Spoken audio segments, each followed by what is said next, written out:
Dieu seul, comme on dit, pèse le cœur des hommes. Il a cette balance-là, comme Saint-Michel. Hein? Il a cette balance-là et il peut peser le cœur, celui qui sonde les cœurs et les reins.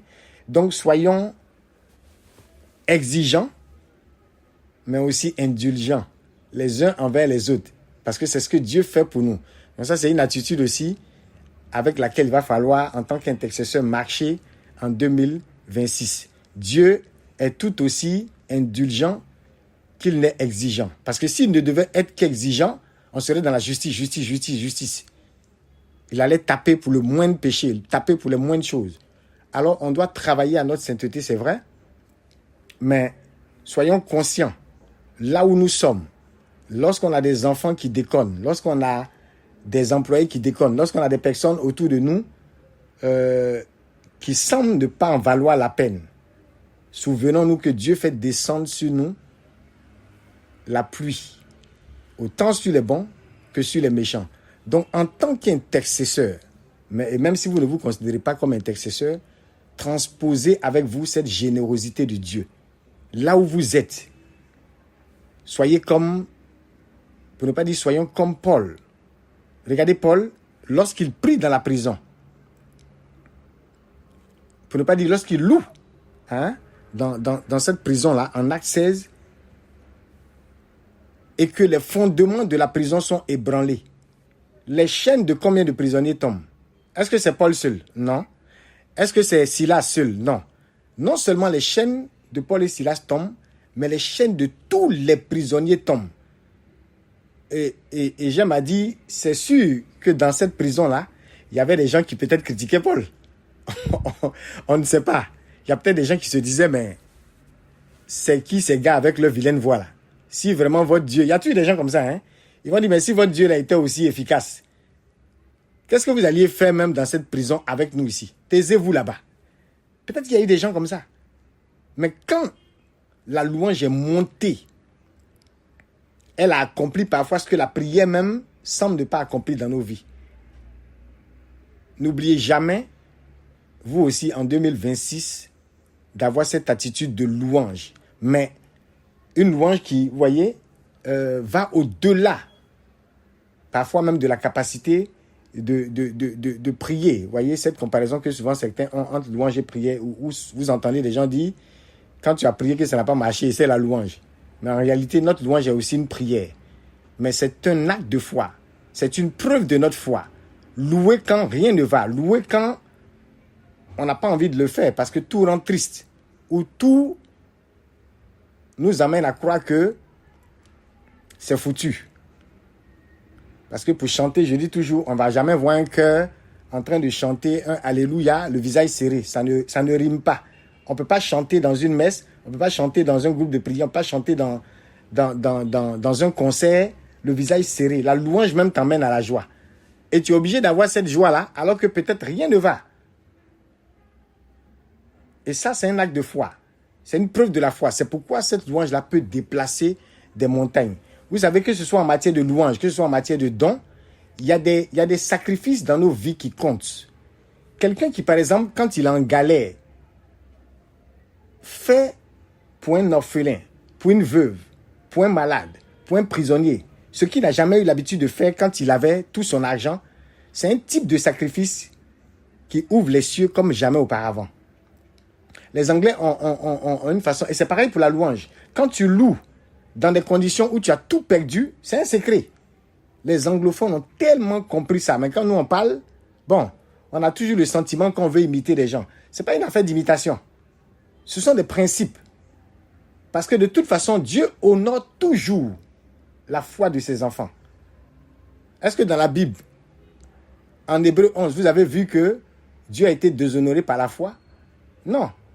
Au contraire, nul ne peut plaire à Dieu. Nul ne peut lui être agréable sans quoi? Sans la foi. Et quelle est la foi de ces enfants-là? Regardez les enfants, on est à Noël. Certains enfants n'ont pas de cadeau. Et il n'y a même pas 5 francs pour le parent, pour dire que le parent va payer un cadeau. Mais l'enfant ne s'en inquiète même pas. Vous allez voir des enfants qui sont en train de jouer, qui sont même en train de promettre à leurs camarades que mon père va m'acheter une voiture. Pourtant, le père est là même là. Il ne sait même pas à qui il va demander un crédit ou bien je ne sais pas quoi, parce qu'il a tellement pris crédit, comme on dit chez nous, que tout le monde même le fuit. Mais l'enfant est en train de se vanter là-bas de son papa. Vous voyez? Et souvent, cette fois-là, le Seigneur l'honore. Donc, je ne parle pas que de dons, je parle surtout de foi. Cette capacité, en cette fin d'année et pour l'année qui arrive, à pouvoir louer. Vous voyez? En anglais, il y a une expression qui parle de louer jusqu'à la sortie. C'est-à-dire, on dit par exemple, praise your way out. Praise your way out. Quand tu es dans une situation de crise, on parle de praise your way out. Donc, louer jusqu'à sortir de la situation de crise. Louer jusqu'à trouver la voie de sortie. Et c'est pareil. On peut give. On peut te dire, give your way out. C'est aussi donner. Étant dans la situation, vous voyez, give your way out. Je peux donner jusqu'à trouver la porte de secours, l'issue de secours. Ce sont des expressions auxquelles les anglophones sont habitués, mais c'est des principes spirituels. Arrêtons nos façons de vouloir, vous voyez un peu, catégoriser, étiqueter les choses. Ça ne fonctionne pas. La vie spirituelle a ses principes. Il y a des lois. Et la loi de l'amour est l'essentiel. C'est le cœur de toutes les lois. C'est le cœur de tout commandement. Et Dieu nous commande quoi? De l'aimer et d'aimer notre prochain. Alors, ayons cette générosité. Ça, c'est un principe qui ne doit pas nous quitter. Lorsque tu seras quelque part en 2026, il faut que ta vie soit le prétexte par lequel la généreuse pluie d'en haut descend sur les bons comme sur les méchants. Un peu comme dans le cas de Paul. J'ai cité Paul en Actes 16 pour dire leur louange a bénéficié à des prisonniers. Et vous n'allez pas me dire que ces prisonniers-là étaient en prison de façon injuste. Il y a beaucoup, et peut-être même la majorité, étaient là-bas parce qu'ils avaient fauté. Et pourtant, on nous dit que tous les chaînes sont tombées. La prison a été ébranlée. Il n'y a pas quelqu'un qui a été épargné. Et jusqu'au geôlier, il y a eu conversion.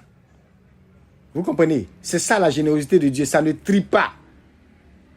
Et pourquoi ça ne trie pas? Parce qu'on est tous des candidats à la conversion, au salut des âmes. Alors, prenons, même en cette fin d'année, prenons notre bâton de pèlerin. Ce n'est pas à nos pères d'aller annoncer la bonne nouvelle aux gens qui sont dans nos entreprises ou dans nos quartiers. Nous devons faire en sorte que la grâce de Dieu nous rejoigne et rejoigne nos frères de jour en jour et qu'ils aillent avec nous de hauteur en hauteur.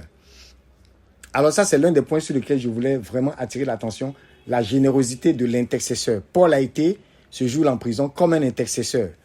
Et nous aussi, on peut faire tomber les chaînes de toutes ces personnes dans notre génération qui sont comme emprisonnées, qui sont comme affectées de part et d'autre. Et il ne faut même pas prétexter la capacité d'avoir une activité physique ou pas. J'ai souvent parlé de Padre Pio, qui même dans des moments où il ne pouvait pas sortir de sa cellule, vous savez, beaucoup de saints, pas parce qu'ils étaient des surhommes. Vous savez que l'Église n'aime pas les présenter comme des super-héros ou des surhommes parce que ce n'est pas le cas. Mais beaucoup de saints ont touché le monde depuis le confort de leur chambre.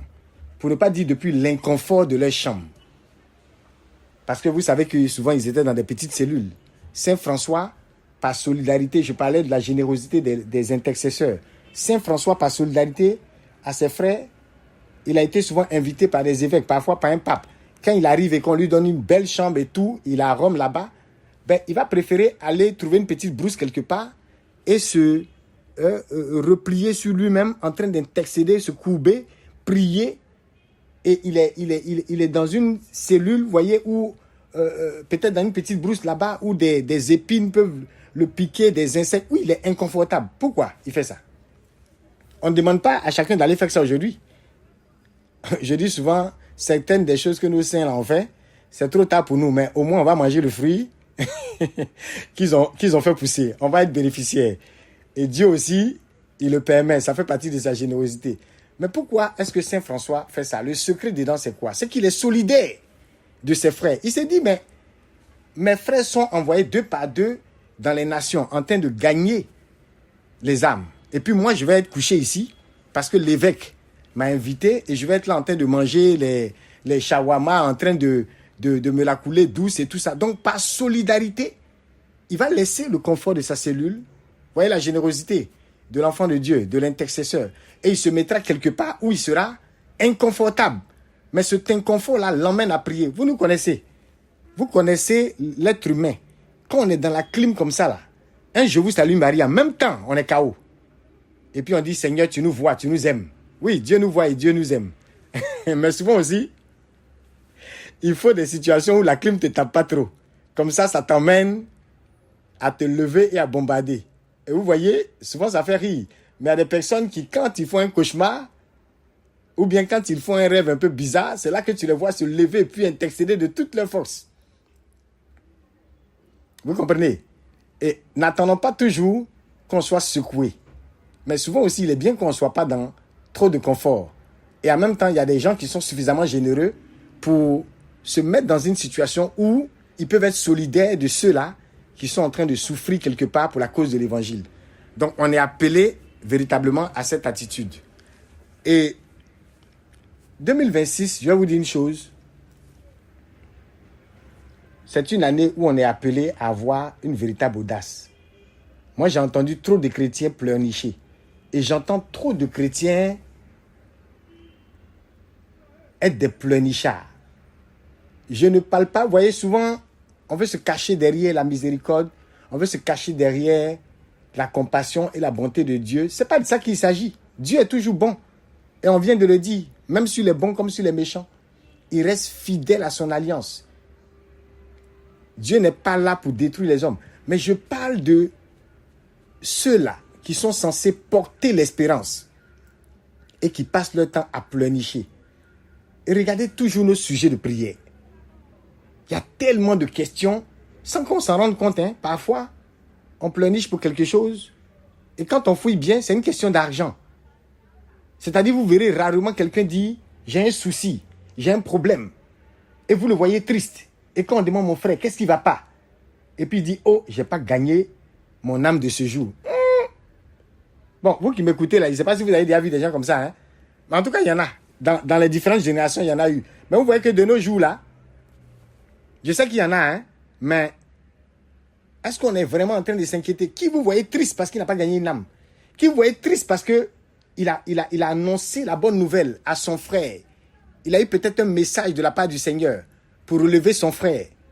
Et il a vu que le frère en question était en train de dévier de la voix de Dieu sans écouter son message, alors qu'il voyait ce frère-là aller droit dans le mur. Et donc, ça le rend triste. On n'a même pas le temps d'être triste pour la maladie de nos frères, pour les échecs de nos frères, pour la misère de nos frères, pour les oppressions de nos frères. On n'a même pas le temps d'être triste. Pourquoi? Parce qu'on est trop préoccupé par la facture qui nous attend le lundi prochain, ou par tel frais qu'on n'a pas payé, ou par telle ou telle voiture ou maison qu'on n'a pas payé, ou par telle promotion que Dieu a promis et qui n'est pas arrivée, ou par telle prophétie de promotion qu'on aurait reçue et qui n'est pas arrivée. Non. Commençons à être soucieux, préoccupés par ce qui préoccupe au premier plan le cœur de Dieu. Il y a un niveau qu'on doit dépasser, il y a une audace qu'on doit avoir pour les âmes. Ça ne veut pas dire que on doit commencer à vivre comme je disais tout à l'heure, comme des super-héros. Et je le dis, les saints ne sont pas des super-héros. Mais pourquoi est-ce qu'on est dans une attitude où notre inquiétude, notre préoccupation est parfois beaucoup plus matérielle? Et on est beaucoup à ne pas le reconnaître, hein? Mais à bien fouiller, quelqu'un peut avoir, comme j'ai dit, une intention de prière et vous avez l'impression que c'est tellement grave. Et quelqu'un va venir lui déposer 2 millions, il va commencer à sourire. Parce qu'immédiatement, l'intention est résolue. Ça veut dire que ce n'était même pas une intention assez spécifique pour le royaume. C'est quelque chose qui peut-être, voilà, il suffisait qu'il ait un besoin comblé et c'est terminé.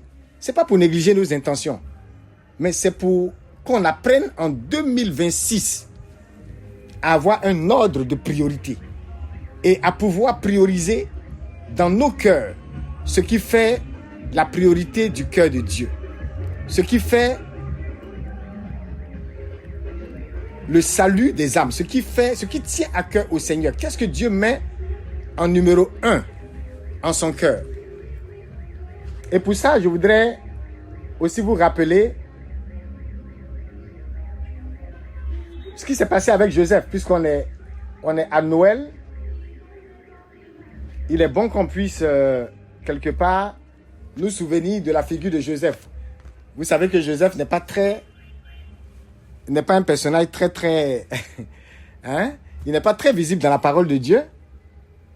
Et pourtant, il fait partie de ceux-là que moi je pourrais appeler ses intercesseurs généraux aussi. Vous voyez? Il est caractérisé, Joseph, par son courage. Parce que vous voyez très bien que lorsque Marie est enceinte, il a la possibilité de choisir de la volonté de Dieu. Et puis, on pourrait dire autre chose. Et cette autre chose-là, quelque part, c'est ce qui l'arrangerait lui. Et cette autre chose-là, qui l'arrangerait, est aussi conforme à la loi. Parce que le fait de répudier sa femme est conforme à la loi, vu qu'elle est enceinte. Et ce n'est pas lui l'auteur. Mais en même temps, il le fait, il décide de le faire en secret. Voyez un peu. En même temps, pour ne pas être infidèle à la loi, et aussi pour respecter Marie. Donc, il va la répudier, c'est conforme à la loi. Mais il va respecter Marie en décidant de le faire en secret. Mais vous savez très bien que ce n'était pas exactement cela la volonté de Dieu. Et par la voix de l'ange, il y a une alternative qui lui est proposée. C'est un peu comme si l'ange va lui dire, mon ami, tu vas pouvoir vivre les deux vocations en même temps. C'est pas toi qui l'as enceinté, mais tu seras en même temps père. Et tu seras aussi l'époux. Tout en respectant en quelque sorte la virginité de Marie. Ça, c'est extraordinaire. Hein? Vous voyez? Parce que s'il la répudie, il n'est plus le père. Vous comprenez? Il respecte la loi, mais il n'est plus le père. Et il y a un père qui dit que Joseph, en quelque sorte, est l'homme des contradictions. Pourquoi? Pourquoi le père dit ça? Parce qu'il dit, Joseph obéit à Dieu. Mais il commande à Jésus. Je ne sais pas si vous avez saisi.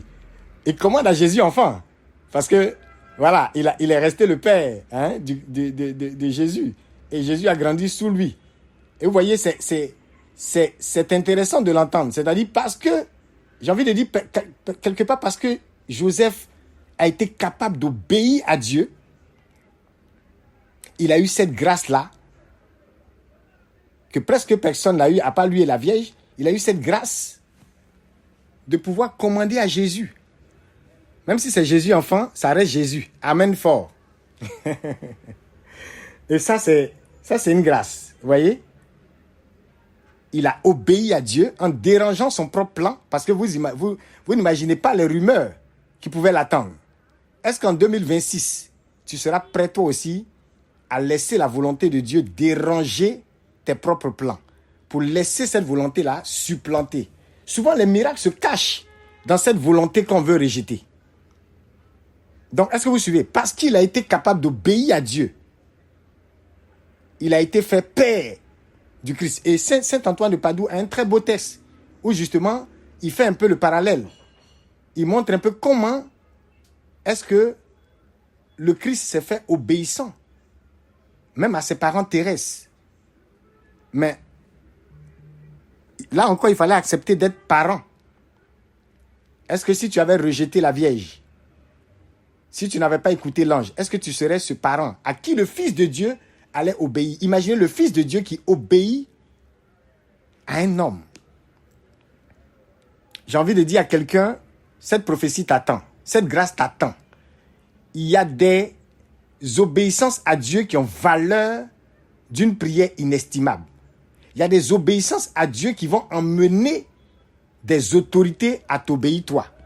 Parce que si Joseph peut avoir un niveau d'obéissance à Dieu qui emmène le Fils de Dieu à dire, papa, je fais ce que tu veux. C'est un peu comme Salomon. Lorsqu'il entre dans cette obéissance par le sacrifice qu'il fait, qu'est-ce que Dieu lui dit? À travers ce songe-là. Demande ce que tu veux. qu'est-ce que tu attends de moi? C'est-à-dire, Dieu est prêt à obéir. Les anges sont prêts à obéir à Salomon, à exécuter la volonté de Salomon. Pourquoi? Parce qu'il a d'abord obéi à la volonté de Dieu. Je ne sais pas si quelqu'un est en train de saisir un de ses secrets en 2026. Il y a des moments où il ne faut pas faire des prières trop compliquées. Dieu a parlé, entre dans l'obéissance, entre dans sa volonté. Obéir à Dieu est l'un des secrets qui emmène parfois des obéissances que nous ne sommes pas prêts à imaginer. Et je le dis souvent, je dis même un enfant, ton enfant à la maison, tu finis de gifler l'enfant, de le taper, je ne sais pas comment, et pendant qu'il est en train de regarder son dessin animé là, c'est là que tu es zélé pour dire, va à la boutique. Déjà même à cause du dessin animé là, il n'est pas prêt à aller à la boutique. Et tu viens encore de le gifler. Est-ce qu'il est zélé pour aller à la boutique? Il va le faire pour éviter d'être tapé. Mais dans son cœur, il n'est pas... Voilà, il ne le fait pas avec zèle. Et il y a des enfants qui sont même capables de se rebeller. Comme dans la vie de tous les jours, il y a des situations qui semblent se rebeller contre notre volonté. Mais à bien regarder, parfois nous-mêmes, nous n'avons pas le niveau d'obéissance qui permet à la tempête, à la mer, de se calmer devant notre parole, devant la voix de l'enfant de Dieu. Vous comprenez? Et je dis, les anges là, c'est pareil. Il y a des anges qui sont zélés pour agir. Quand vous lisez la biographie de certains héros de la foi, que ce soit des saints du passé ou des personnes contemporaines, mais vous vous rendez compte qu'il y a certains, même quand ils pensent, on a le sentiment que leur pensée est quelque chose qu'ils ont émis par la voix. Ils pensent à une chose et rapidement, il y a comme une exécution. Pas parce qu'il est magicien et pas parce que ça se passe comme ça tout le temps. Mais ils ont un niveau d'obéissance qui fait que l'ange de l'Éternel même est zélé pour aller exécuter leur volonté. Pourquoi? Parce que c'est une volonté qui est comment? Qui est divine, c'est tout. Alors n'oublions pas ce secret-là. Parce que Joseph va être à la fois époux et père, tout en respectant la virginité de Marie. Il va obéir à Dieu et en même temps, l'enfant Jésus va lui obéir. Et si l'enfant Jésus, en cette saison de Noël-là, obéit à quelqu'un qui est en train de m'écouter ici, c'est gâté pour toi, comme on dit. Il y aura de grandes choses, il y aura de grands miracles dans ta vie.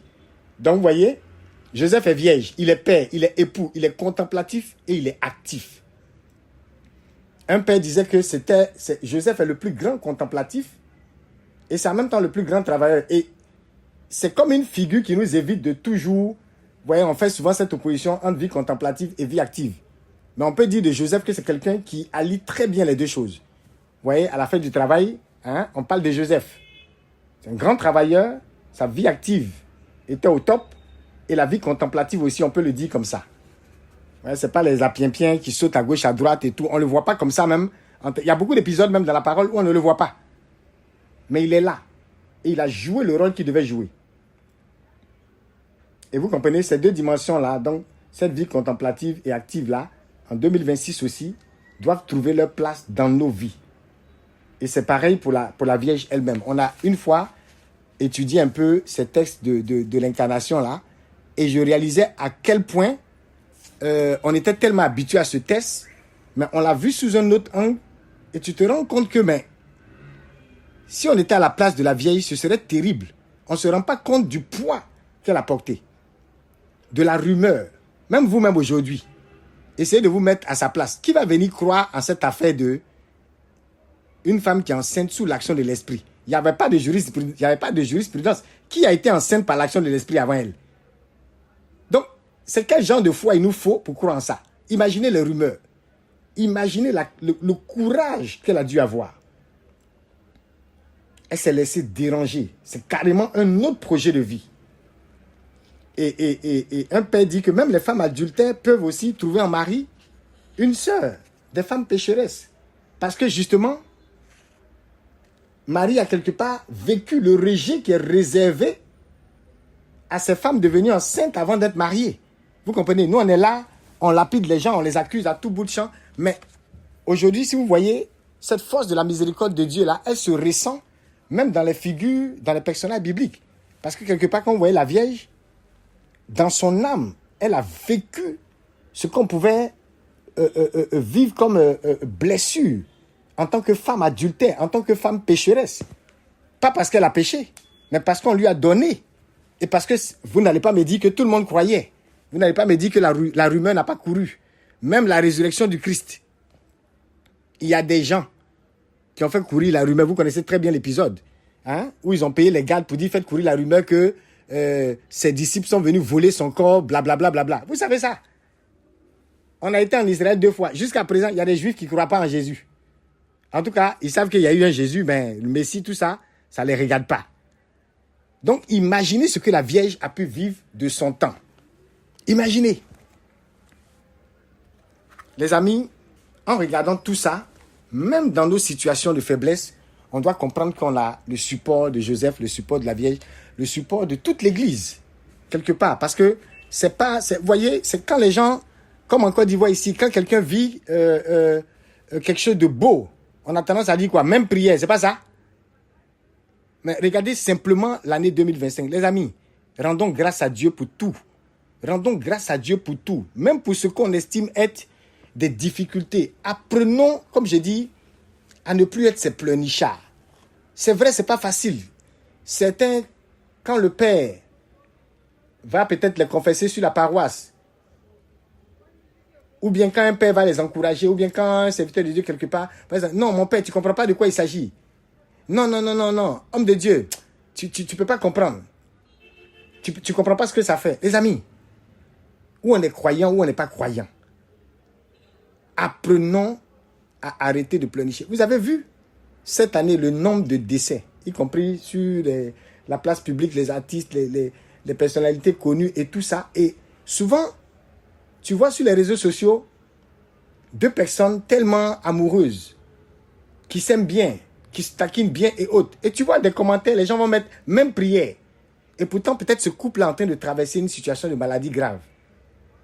Mais on n'aimerait pas passer par cette maladie. Mais pourtant, on dit même prière. Les amis, vrai ou faux? Quand on voit 2 personnes, est-ce que ce n'est pas le réflexe? 2 personnes, chic, on dit, oh, ils s'aiment, oh, l'amour, et c'est doux, oh, donnez-nous un peu, oh. C'est pas ça? Ou bien c'est pas ça?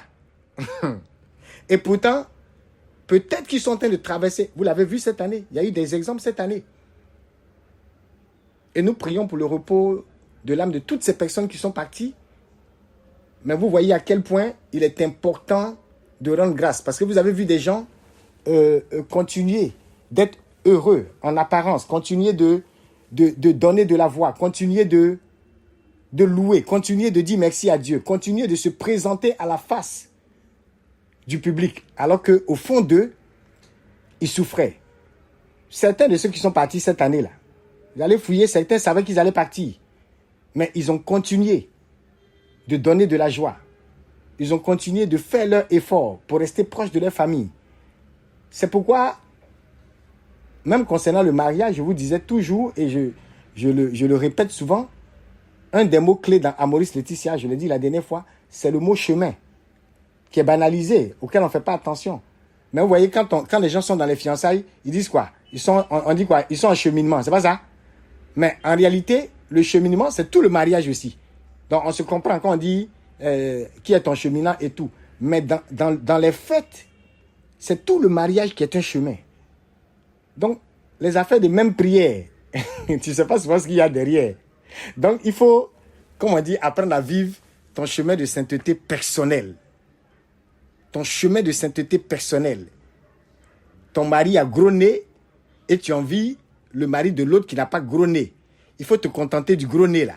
Même s'il respire trop fort et qu'il ronfle trop, c'est ton chemin de sainteté là. Il faut prendre ta croix comme ça, doucement. Même prier là, il y a un problème dedans. Parce que tu ne sais pas, petit nez là aussi, le problème qu'il y a dedans. Alors il faut vraiment qu'on fasse l'effort de pouvoir apprendre chacun à prendre la croix qui nous est réservée. Et je le répète, pas seulement pour le mariage, mais également pour beaucoup de domaines de nos vies, nous sommes en chemin. C'est pourquoi si vous voyez quelqu'un qui dans un domaine estime qu'il est dans l'aboutissement, le style de réaction de « je suis déjà arrivé », mon ami, tu as commencé à mourir. Il y a un principe même dans tout ce qui est leadership, développement personnel, où on dit celui qui cesse d'apprendre commence à mourir. Et c'est même un adage dans certaines cultures. Si tu commences si tu cesses d'apprendre, tu commences à mourir. Donc, il n'y a pas une affaire de « je suis déjà arrivé ». Et moi, j'ai toujours été admiratif. En Europe, j'ai vu des personnes, on prenait des formations avec eux. Le gars, il a 82 ans, il a 85 ans, 77 ans. Tu ne sais pas qu'est-ce qu'il fout dans une salle de classe. Qu'est-ce qu'il fait là? En train d'apprendre la Bible, en train d'apprendre des cours de ceci ou de cela. Tu te demandes, mais le vieux, il a quel problème? Et vous allez échanger comme des... Vous vous appelez par vos prénoms, hein? Vous savez un peu la culture européenne, là. Ça s'appelle par les prénoms. Mais je dis, mais c'est incroyable.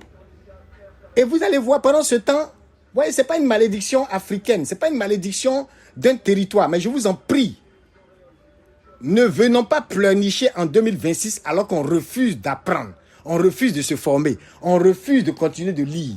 Il y a un homme de Dieu, un jour, il est venu, un pasteur, là, il est venu rencontrer un autre groupe de pasteurs. Et comme c'était l'un des hommes de Dieu les plus riches là, quand il est venu, il a commencé à dire, il faut lire, il faut écouter les CD, il faut participer à des séminaires. On dit deuxième jour, le nombre de personnes a baissé. Vous voyez la réaction des gens.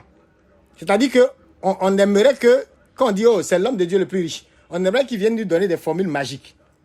Quand ses collègues pasteurs sont venus, qu'il a commencé à parler de formation, on s'est dit, non, il y a un secret quelque part qui ne donne pas. Il n'a qu'à tout dire.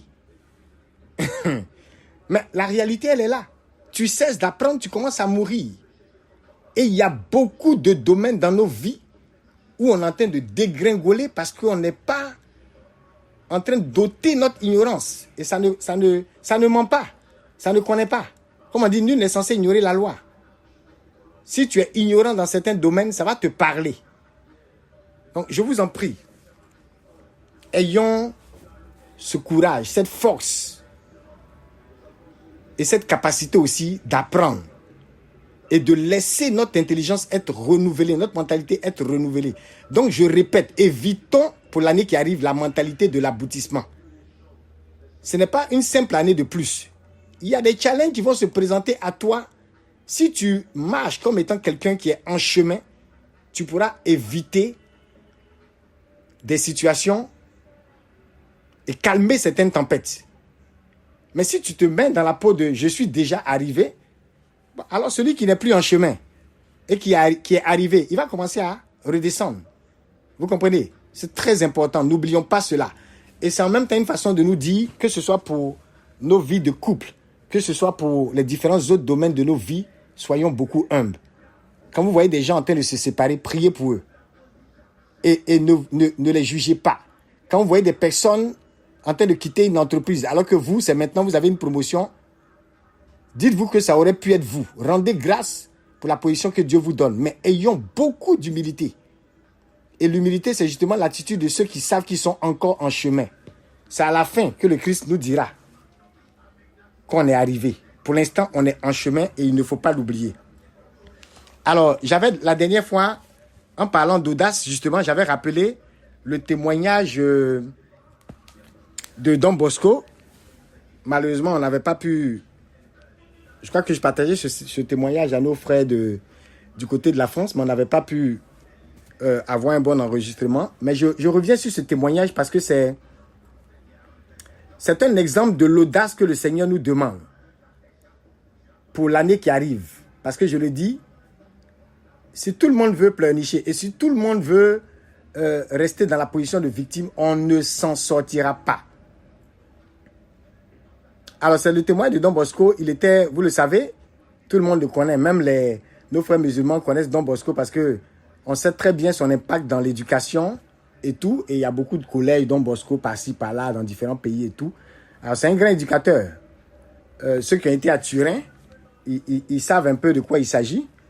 Et dans la prison de Turin, justement, il y avait 300 jeunes délinquants ils étaient dans un bâtiment qui était assez surpeuplé. Et puis, le bâtiment était sombre, ça sentait pas bon du tout et tout ça. Et puis, Don Bosco, il va aller voir le directeur de la prison. Peut-être que certains connaissent le témoignage. Et il va dire, monsieur le directeur, les jeunes qui sont ici manquent d'air et de soleil. Ils manquent aussi d'exercice. Et puis le directeur, vous imaginez, vous mettez à la place du directeur, il dit, moi je suis bien placé pour le savoir. Ces voyous ont ce qu'ils méritent. S'ils sont malheureux, ça les regarde. Moi, je n'y peux rien. Vous voyez, cette réaction, c'est pourquoi tout à l'heure je disais, on est appelé à avoir cette générosité des intercesseurs qui comme Abraham en Genèse 18, peuvent même intercéder pour Sodome et Gomorrhe. Vous imaginez, Sodome et Gomorrhe, qui était là-bas? Et Abraham va, j'ai envie de dire, en griffe, perdre son temps. Mais est-ce qu'il perdait vraiment son temps? Il va prendre son temps. Il va négocier, il va marchander avec Dieu. Un vrai marchandage. On ne voit pas un autre épisode où Abraham a marchandé comme ça pour des hommes de bien. Mais il le fait pour des gens, on dirait, oh, ils n'en valent pas la peine. Les amis, 2026, une année d'audace. Je vous préviens, il y a des personnes, quand on va se croiser et qui vont dire, j'ai tel problème. Si on a discerné ensemble et on se rend compte que ils n'ont pas ce problème-là d'un point de vue spirituel, mais qu'il y a un problème d'action, il y a un problème d'audace, la prière, là, on va prier, mais vous allez voir que par l'action, la grâce même sera là pour témoigner que si tu avais agi comme ça en 2020, en 2018, tu aurais à présent dépassé le résultat que tu escomptes.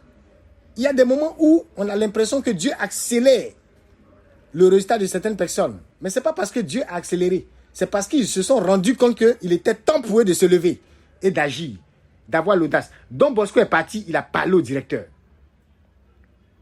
Et vous voyez la réaction du directeur. On a souvent cette réaction aussi. Ah, mais les enfants de la rue. Ah, mais c'est parce que leurs parents n'ont pas joué leur rôle. Ça, nous, on n'y peut rien. Ah, mais les enfants confient la loi. Bon, ces petits voyous-là, écoute, s'ils doivent prendre des machettes, il faut qu'on les machette aussi. Allez, il faut qu'on les foute en tôle, ainsi de suite. Les pauvres, vous voyez, souvent, j'attire l'attention. Pour nous qui avons fait quand même quelques cours de théologie à l'école des plus pauvres, la façon de parler aux personnes démunies, aux personnes défavorisées, elle change tout de suite. Parce que vous voyez souvent, aujourd'hui, avec comment on appelle ça, l'évolution du développement personnel et autres, et tous les grands séminaires de leadership, il y a des personnes dans leur façon de parler, ils disent, à chaque fois, vous entendez, le pauvre, il fait comme ça, et le riche fait comme ça. Vous entendez ça souvent, non? Le pauvre fait comme ça, et le riche fait comme ça. Et souvent, il y a des principes qui sont vrais. Mais il faut faire attention à notre langage. Ne parlons pas comme si le pauvre, là, il a mérité. Il y a des enfants qui sont... Voilà, on prend le cas des arbres de Noël. Pourquoi beaucoup de gens font tous ces arbres de Noël? Mais chacun aurait pu rester dans son coin et puis se dire mais que chaque parent se débrouille pour avoir les cadeaux de ses enfants. Vous n'allez pas accoucher à tout bout de champ et c'est nous qui allons venir nous occuper de vos enfants. On aurait pu raisonner comme ça. Mais non, personne ne raisonne comme ça. À Noël, chacun essaie d'avoir un peu de chaleur dans son cœur. Donc, il faut faire attention au langage. Le riche fait comme ça, le pauvre fait comme ci. Le riche fait comme ça, le pauvre fait comme ça. Ne dénigrons pas ceux qu'on appelle les plus pauvres. Ne les dénigrons pas. Certains n'ont pas demandé cela. Et en même temps, c'est à nous. Lorsqu'on voit nos frères qui sont dans des conditions terribles, qui sont opprimés par l'environnement, c'est à nous de comprendre que ce dont le pauvre a besoin, c'est la bonne nouvelle. Ce n'est pas d'abord d'argent. C'est parfois aussi d'un renouvellement de mentalité qui affecte tout le comportement et qui relève des personnes. L'argent ne vient qu'en dernière position, je vous assure. Mais faisons beaucoup attention à cette mentalité où on a tendance à coller à nos frères comme une forme d'attitude en disant, voilà, comme disait ce directeur-là, je n'y peux rien, ils ont ce qu'ils méritent. C'est-à-dire que s'ils sont pauvres, c'est que leurs parents n'ont pas préparé le legacy qu'il fallait. Le parent a passé son temps à vivre, à être un bon vivant. Et non, oublions ça et faisons face à ce que le Seigneur lui demande. Il dit que si on le fait à un de ses plus petits, c'est à lui qu'on le fait. C'est à lui qu'on le fait. Donc, laissons de côté la conséquence du péché. Non, c'est parce que ses parents ont péché ou c'est parce que lui-même, il n'a pas travaillé. Ça va venir. Mais faisons ce qu'on a à faire et considérons cette personne-là comme le visage du Christ. Donc, qu'est-ce que Don Bosco va répondre à ce directeur? Quand le directeur dit, moi, je n'y peux rien, il dit, mais si, vous pouvez beaucoup. Donnez-moi la permission d'emmener ces jeunes faire une excursion dans la nature pour une journée de liberté. Vous imaginez, toi, tu es directeur d'une prison et on te dit qu'il faut laisser des jeunes prisonniers, plus de 300, aller faire une journée dehors. Par rapport à quoi? D'où ça sort? Quelle est cette règle? Et par rapport à quoi? Et le directeur, il lui dit, tout en souriant, il ne faut pas rêver, Don Bosco, vous n'en ramènerez pas la moitié. Je ne peux pas permettre cela. En même temps, vous savez que c'était des jeunes aussi coriaces. Et regardez l'audace de Don Bosco. Quand le directeur lui dit, il ne faut pas rêver, tu ne vas même pas en ramener la moitié. Il dit alors, j'en parlerai au ministre. Je suis en train de dire à quelqu'un ici, il faut que ta voix porte.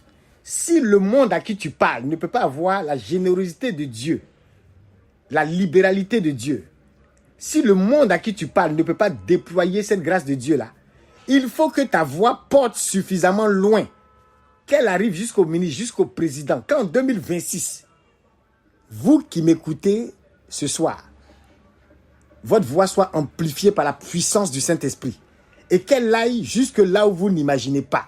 Amen.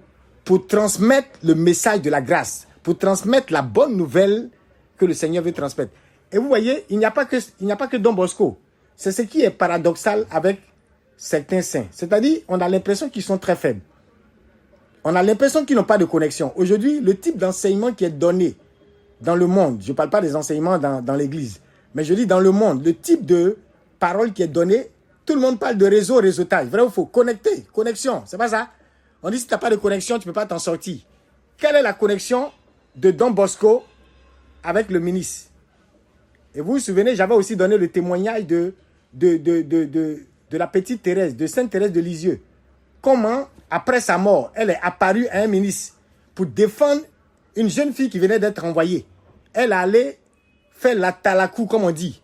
Aller parler des vertus de la jeune fille au ministre. Et quand le ministre est venu sermonner la jeune fille pour dire, mais pourquoi tu as envoyé quelqu'un?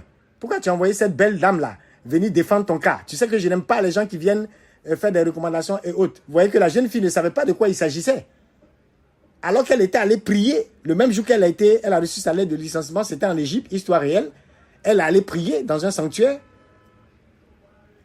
dédié à Sainte Thérèse, un sanctuaire construit par des musulmans en Égypte et où il y a eu beaucoup de miracles attribués à Sainte Thérèse.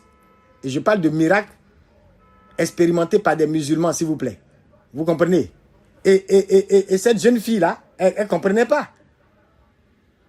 Et vous vous rappelez de l'histoire quand elle a montré la photo de Sainte Thérèse en disant au ministre, mais moi, c'est seulement à cette dame-là que j'ai parlé et c'est une dame qui est morte. Quand le ministre a vu, il dit, mais c'est elle. Et la jeune fille a dit, mais monsieur le ministre, je ne sais pas si c'est elle qui vous a visité, mais en tout cas, celle-là, elle est morte depuis telle année. Vous comprenez? Donc, même des saints morts ont visité des présidents, ont visité des ministres. Et ici, on a un autre cas. Don Bosco qui dit au directeur, alors j'en parlerai au ministre. Et le lendemain matin, il va aller voir le ministre de l'Intérieur, qui est bien sûr responsable de la police et des prisons. Et le ministre qui connaît le travail de Don Bosco, vous voyez, en 2026, le travail de quelqu'un ici sera tellement excellent et affecté par la grâce de Dieu que la connexion que tu n'avais pas, tu l'auras. Qu'est-ce qui empêche que certains parmi vous aient leur plus grande connexion aux États-Unis, parmi les plus hautes autorités de là-bas? Peu importe à quel point on trouve Trump compliqué. Qu'est-ce qui empêche que l'excellence de ton travail fasse porter ta voix loin quand elle est affectée par la grâce de Dieu? Donc arrêtons, on est là, réseautage, c'est bien. Et il faut travailler effectivement de façon délibérée à avoir de bons réseaux, surtout entre nous, comme les Juifs le font, c'est pas interdit. Mais ça en même temps vous dit la puissance surnaturelle, l'obéissance à Dieu, la générosité de l'intercesseur. Elle a aussi une capacité à élargir votre réseau. J'ai pas entendu le amen de quelqu'un. Et donc ici, vous voyez que Don Bosco, il n'a pas, on peut pas dire que ce soit le plus connecté parmi les autorités, et pourtant il allait effectivement voir le ministre. Et le ministre qui connaissait le travail que Don Bosco faisait dans l'éducation et dans la formation professionnelle de tous les désœuvrés de Turin.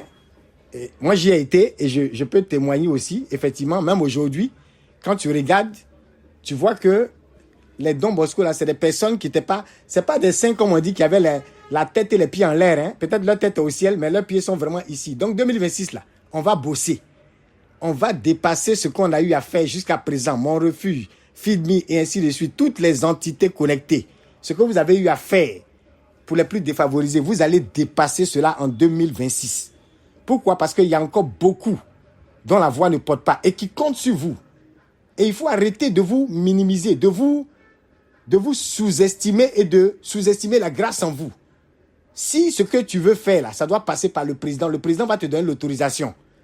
Écris Amen quelque part en commentaire.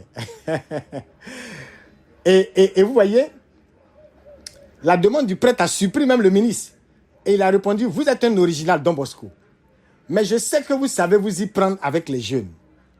Oh, je suis en train de dire à quelqu'un, ta compétence va être reconnue. Ta compétence va être reconnue. Même par les autorités qui ne prient pas ton Dieu. Il dit alors, je suis prêt à vous accorder votre journée d'excursion. Et puis il dit, bien sûr, j'enverrai des policiers en civil pour veiller discrètement à ce qu'aucun ne se perde en chemin. Donc, vous voyez, le ministre lui-même, il accepte la demande de Don Bosco. Il voit l'audace de Don Bosco, mais en même temps, il connaît le travail.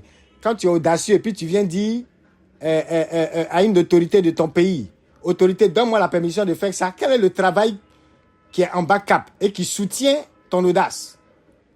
Quand tu viens devant les gens et tu dis, mon Dieu, aujourd'hui va nous donner la victoire. Qu'est-ce que tu es en train de faire en secret qui te permet d'avoir une telle assurance? C'est parce qu'il y avait une excellence dans l'impact de Don Bosco que le ministre a accédé à sa requête. Je veux dire à quelqu'un, tout n'est pas que prier, prier, prier, prier. La prière vous ouvre la voie. Prenez la voie.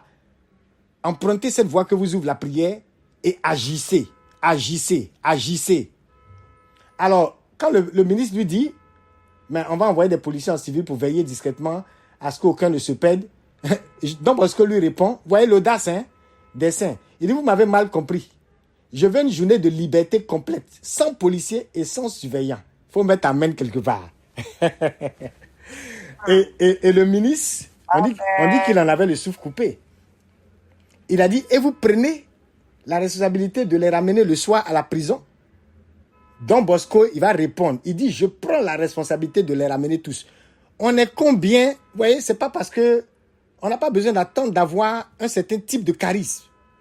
On n'a pas besoin d'attendre d'avoir un certain nombre d'heures de prière. Je ne sais pas combien de veillées de prière les Mandela ont fait pour pouvoir s'opposer à l'apartheid. Je ne sais pas, il y a des gens, même vous les voyez, vous savez qu'ils ne prient pas. Mais ils mettent leur poitrine. Quand il y a une situation politique, par exemple, qui est injuste, on en voit partout. Mais souvent, les chrétiens, là, c'est parmi les chrétiens, on retrouve parfois les plus peureux. Et on est toujours étonné d'être constamment en train de dire, Seigneur, envoie ton esprit de réveil. Envoie ton esprit de réveil. Le réveil va quitter où? Commence à changer ta façon de parler, ta façon de te tenir, ta façon d'agir. Tu vas voir que le réveil, là, était en toi. Et il dit, je prends la responsabilité de les ramener tous. Alors le ministre va réfléchir, il regarde Don Bosco, il dit, bon, permission accordée. Et vous savez quoi? Ça a été une journée des plus inoubliables.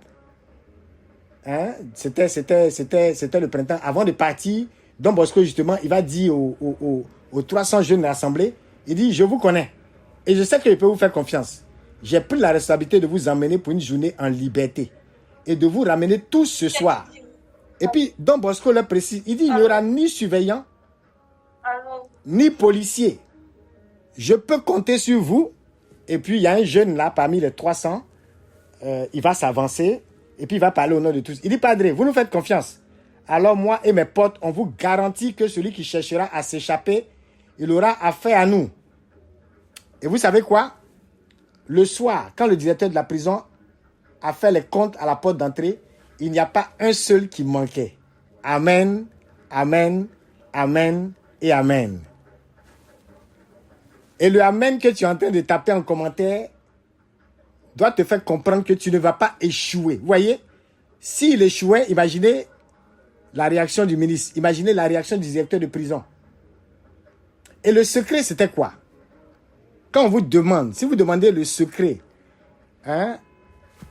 de Don Bosco, c'était quoi? Qu'est-ce qui a fait que finalement, il a pu ramener tous ces enfants-là, sains et saufs, sans qu'un ne se soit échappé? Mais c'est que les enfants eux-mêmes lui ont fait confiance. Pourquoi? Parce qu'il a d'abord fait confiance en ses enfants. Et l'un des secrets de Don Bosco, c'est quoi? C'est qu'il dit pour éduquer les jeunes, il faut les aimer. Pour éduquer les jeunes, il faut les aimer. Un point, c'est tout. Et j'ai envie d'étendre cela à toutes les âmes que croisent notre chemin. Est-ce que nous aimons suffisamment ces personnes que Dieu met sur notre chemin? Est-ce qu'on les aime au point où on arrive justement à les impacter, à transformer leur vie? Pour éduquer les jeunes, il faut les aimer. Et quelqu'un d'autre disait, vous ne pouvez pas attaquer des gens que vous voulez aider. Il faut les aimer. Alors, je suis revenu sur ce témoignage pour que vous ayez une idée du genre d'audace que le Seigneur attend de nous pour l'année qui arrive. Que vous ayez une idée de la nécessité d'adjoindre à notre prière une capacité à agir. Et je vous en prie, apprenons à agir. Il y a trop de plaintes, il y a trop de complaintes, il y a trop de choses où, et souvent, vous voyez, si un serviteur de Dieu veut être assez franc avec certaines personnes, ils vont trouver qu'il n'a pas de compassion. Parce que quand les gens veulent vous dire vraiment la vérité, vous verrez que il y a beaucoup de situations qui ne sont même pas du fait de Dieu. Des situations où la grâce de Dieu a été déjà relâchée, mais où nous refusons de prendre notre bâton de pèlerin pour agir. Donc, je le répète, le réseau c'est bien, le réseautage c'est bien, les connexions c'est bien, connaître les autorités c'est bien, connaître un directeur pour entrer dans une entreprise c'est bien. Mais votre capacité surnaturelle, votre amour pour le Seigneur, votre amour pour le prochain va emmener les anges à vous devancer pour vous établir un réseau plus large. Et ce n'est pas un réseau pour un réseau, ce n'est pas juste pour le fait d'être connu, mais c'est parce que vous êtes en train de faire un impact efficace, un impact réel. Et cet impact-là, même les présidents ne veulent pas s'en passer. Ils ne peuvent pas se payer le luxe de se départir de votre impact. Voilà pourquoi ils vous ouvriront la voie. Ayons ce courage-là de foncer et d'avancer. Et arrêtons de vouloir laisser Dieu agir à notre place. Lorsqu'il nous a donné des mains, lorsqu'il nous a donné des pieds, lorsqu'il nous a donné une intelligence, lorsqu'il nous a donné une sagesse, et qu'il a béni d'ailleurs. Qu'il a béni. Et je vous donne un autre exemple. En même temps, ça me permet d'attirer votre attention par rapport à tout ce qui va être provision pour 2026. J'ai entendu parler, je ne sais pas si vous connaissez ce monsieur, moi je ne le connaissais pas, un certain George Strick, un homme qui vivait aux États-Unis. C'était un des hommes les plus riches au XXe siècle. Et ce riche homme d'affaires américain là, il a fait fortune dans le pétrole. Et vous savez quoi? Depuis qu'il était encore petit, quand il était encore plus jeune, quand il n'était pas encore à ce niveau de richesse-là, il a toujours été généreux et il a par exemple dit au Seigneur, sur les $9 de mon premier salaire, là, vous voyez, je vais donner 2 à la quête du dimanche. Donc, vous voyez un peu le rapport, hein, 2 sur 9. Bon, on est bien au-delà de vos questions de dîmes, hein, mais on n'est pas en train de parler de dîmes ici, parce que comme c'est un sujet qui fâche, et le témoignage en question a été rapporté par un catholique, un auteur catholique français reconnu. Donc, je n'ai pas peur d'en parler, parce qu'on connaît tous des personnes qui vivent de ces principes-là, et puis ce sont des réalités historiques. Donc, être gêné de parler de certaines choses, c'est comme si on est en train de contredire la réalité. Moi, j'ai toujours dit par le passé, je dis celui qui ne veut pas contribuer à une œuvre particulière, il a l'occasion de le faire là où il est à l'aise. L'église est là, le pape est là, les évêques sont là, les prêtres sont là, les paroisses sont là. Aujourd'hui même, il y a des box sur les paroisses. Tout le monde a l'occasion de faire du bien. Il y a des orphelinats partout. Tout le monde a l'occasion de faire du bien. Il n'y a que des gens cupides qui font exprès de continuer des débats. Il y a des gens avares. Ils ont l'occasion de faire du bien. Mais ils continuent des débats. Ils se cachent derrière des débats pour ne pas faire ce qu'ils ont à faire. Donc, l'histoire que je vous raconte là, non seulement c'est un fait historique, mais c'est rapporté dans des livres catholiques, par des auteurs catholiques bien connus et reconnus. Comme pour vous dire que les principes demeurent les principes. Alors donc, cet homme riche-là, justement, comme vous voulez qu'on parle en tant que catholique, lui, par exemple, sur son premier salaire hebdomadaire, $9, il a pris l'habitude de donner 2 à la quête du dimanche. Je n'ai pas dit à un berger. Vous voyez un peu. Ça veut dire que on peut être généreux pour l'Église, à travers une communauté, à travers un groupe, à travers une œuvre sociale, à travers l'œuvre de l'Église et à travers même la nation. Parce que ça va dépasser, vous allez voir que son affaire de quête là va dépasser. Donc, il a même fait une promesse à Dieu. Et il a dit à Dieu qu'il va lui verser une part significative de sa fortune. Et que si Dieu le rendait riche, il allait continuer de le faire. Donc, il a demandé à Dieu de le rendre très très riche pour qu'il lui rende encore plus. Et vous voyez, l'auteur qui raconte cette histoire, bon, c'est pas lui qui a inventé l'histoire, comme je dis, c'est une histoire réelle. Hein, c'est bel et bien un personnage qui a existé au XXe siècle aux États-Unis. Mais l'auteur catholique qui rapporte même cette histoire, ben, lui-même il fait le commentaire pour dire, ben, vous savez, hein, ça reste une spiritualité très très américaine. Vous comprenez ce qu'il veut dire, non? Voilà, c'est-à-dire, c'est souvent chez nos frères anglophones qu'on constate ce type d'audace là. Hein? Pas que ça n'existe pas chez nous, mais ils aiment bien ça. Voilà, c'est-à-dire, Seigneur, voici mon alliance avec toi. Je veux vraiment impacter ma nation. Je suis fatigué de voir la souffrance de mes frères dans ce quartier ou bien dans cette cité. Et je veux faire alliance avec toi. Pour que il y ait un changement, pour que le pouvoir change de main. Pour qu'il y ait un renversement de situation. Seigneur, c'est parce que le pouvoir, l'influence, la richesse se trouvent dans des mains négatives, noires, qui refusent d'obéir à ta volonté, que ce qui est en train d'arriver comme malheur à notre nation arrive. Seigneur, qu'il y ait un renversement. Tu peux me tester, Seigneur. Donne-moi un peu. Juste un peu. Et regarde ton fils faire. Voyez un peu, non? Voilà, c'est souvent nos frères anglophones. Et là, c'est un catholique, hein, s'il vous plaît. C'est un catholique. Mais regardez la prière qu'il fait. Alors arrêtez de pleurnicher. Arrêtez vos comportements de, je sais pas moi, 25 dans la quête. Et puis, on fait comme si le monde entier, je sais pas, on a soulevé le monde. Ressaisissons-nous.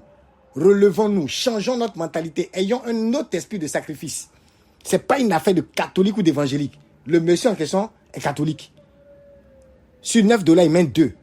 Et il fait une prière, comme j'ai dit, qui est très empreinte de cette spiritualité, voyez, à l'anglophone. Mais peu importe, Dieu va l'exaucer. Dieu va l'exaucer, mon ami. C'est une question d'alliance. Dieu va l'exaucer. Et voilà qu'en réalité, il va avoir beaucoup d'argent et il va faire beaucoup de bien. Et après avoir prié et discerné, regardez ce qui va se passer. Il va acheter un jour un champ pour se jeter dans l'aventure pétrolière. Et il va découvrir l'un des plus grands gisements pétroliers du pays. Dans le champ qu'il a payé. Vous imaginez l'audace. Je paye un champ pour m'investir dans le pétrole. Et il se trouve que c'est l'un des gisements pétroliers les plus grands du pays. Et ce champ-là va être la première pierre de son futur empire pétrolier. Donc, ce petit Georges-là, qui est devenu grand et très riche, va tenir sa promesse. Qu'est-ce qui va se passer? Il va financer... Les amis, je vous parle d'un catholique. Celui qui n'est pas d'accord, ben qu'il aille étudier l'histoire. Et puis, si on veut mener notre petite vie, aller au boulot, revenir à 17h, donner bisous à maman à la maison, et puis voilà, avec papitou à la maison, manger un peu le riz, regarder un peu la télé, le journal télé, et puis retourner encore le lendemain. Si on veut vivre cette vie-là, fine. C'est pas un péché. Mais il y a des personnes qui ont décidé en 2026 de ne pas rester inactives. Et je sais que tu en fais partie au nom de Jésus. Alors, ce gars-là, qui a payé un champ, qui est devenu l'un des plus grands gisements pétroliers de son pays, il va financer des œuvres par centaines, hôpitaux par centaines, écoles par centaines, paroisses par centaines. Quel évêque va se plaindre si parmi vous, là, quelqu'un peut construire plus de 100, 200, 300, 400 paroisses pour que même dans les zones rurales, nos pères aient l'occasion de donner Jésus au peuple. Vous comprenez? Et imaginez, quand les gens font des paroisses dans certains endroits, parce qu'il n'y a pas la route, ils vont encore construire la route et tout ça, bâtir des routes et tout. Donc, par centaines, ça se comptait, hôpitaux, écoles, paroisses.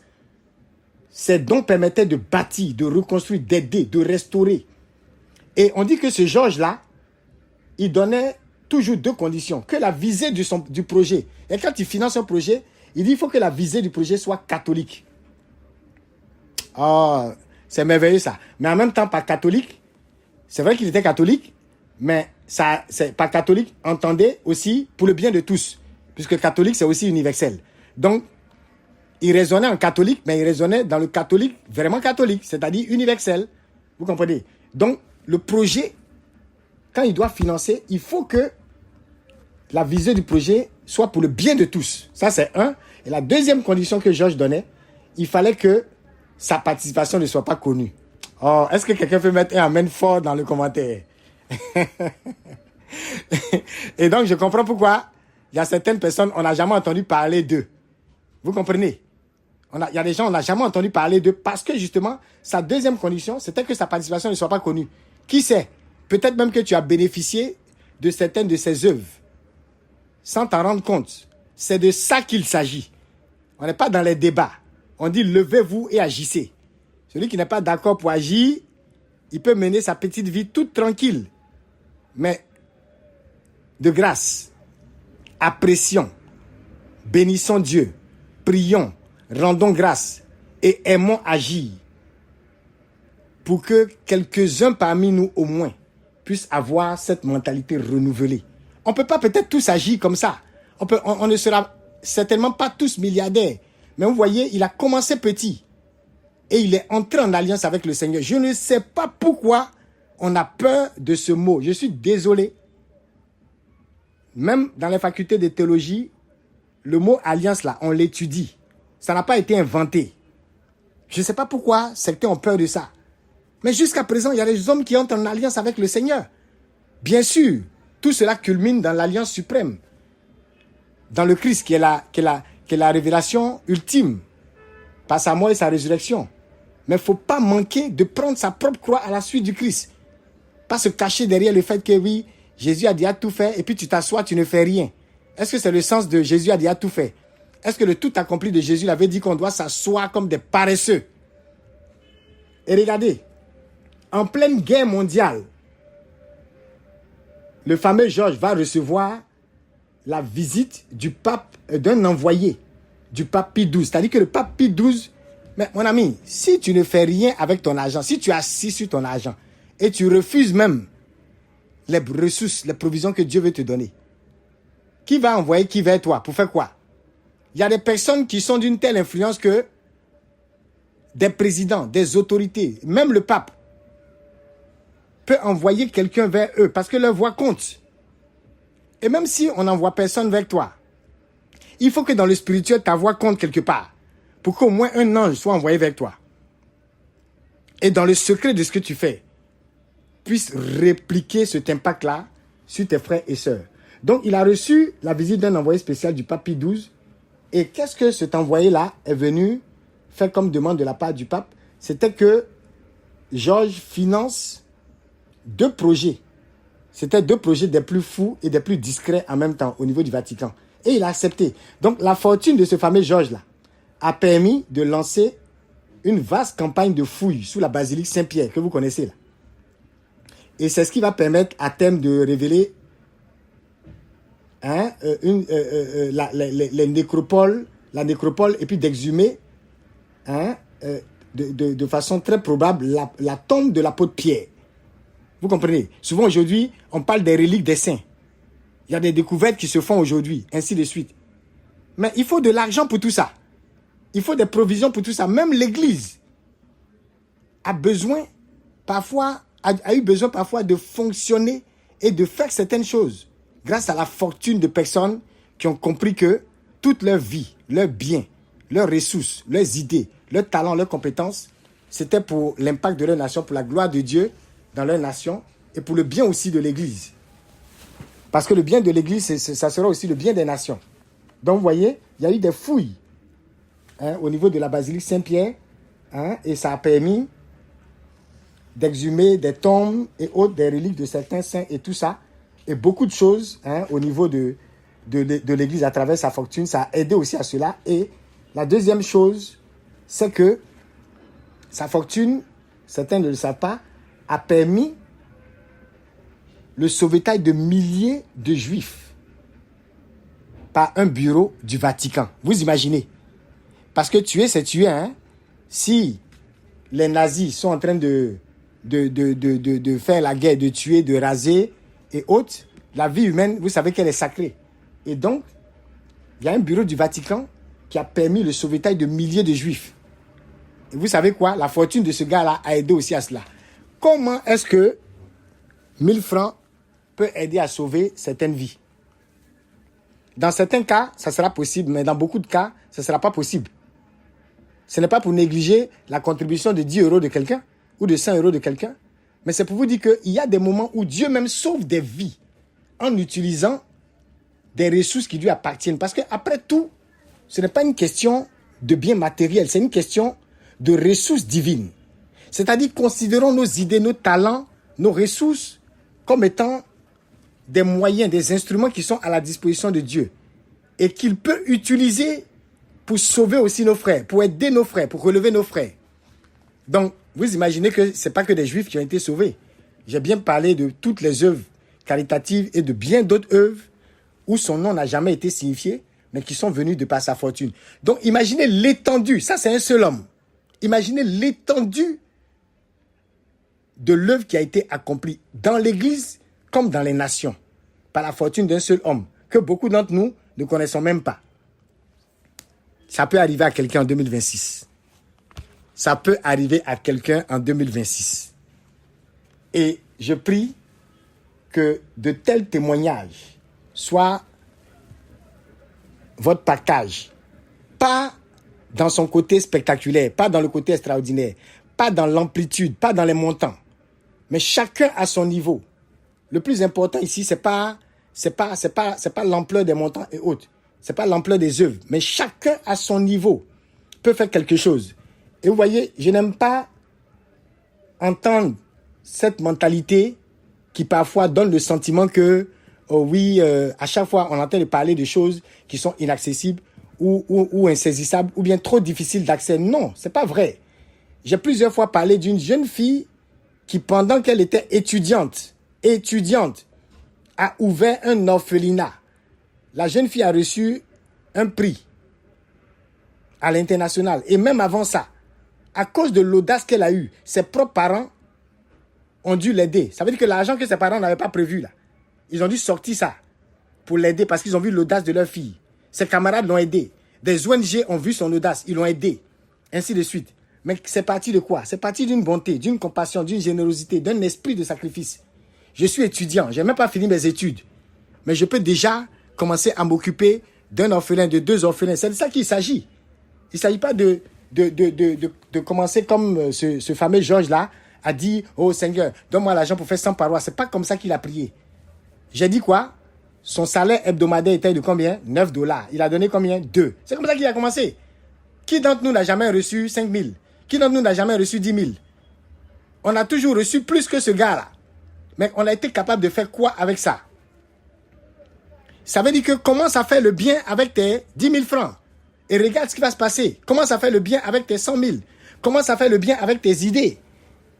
Dans les groupes de prière, je vais vous dire, même lorsqu'on était à l'INP, il y a des personnes que j'appréciais énormément, qui s'engageaient beaucoup, quand on était étudiant, dans la logistique, qui savaient organiser, qui savaient préparer les activités et autres.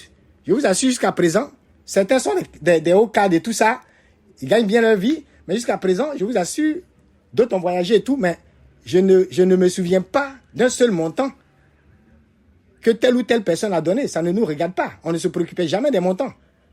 La mentalité du chrétien, ce n'est pas l'argent. Il faut dépasser ça. Mais il y avait un zèle, il y avait un courage, il y avait une générosité de cœur. L'un des serviteurs de Dieu les plus riches en ce moment, il dit que quand il partait à l'église, même quand il n'avait rien dans la main, quand il était jeune, il balayait et puis il disait au Seigneur, c'est mon offrande. Il faisait quelque chose, si c'est nettoyer les toilettes et autres. Les amis, on ne dit pas tout ça pour dire aux gens, venez à nous en particulier ou à tel groupe en particulier. On vous parle de ce qui concerne le Seigneur. C'est de votre relation avec le Seigneur qu'il s'agit. Et c'est ensuite de votre relation avec vos frères qu'il s'agit. Alors levons-nous et ayons une audace véritable l'année prochaine.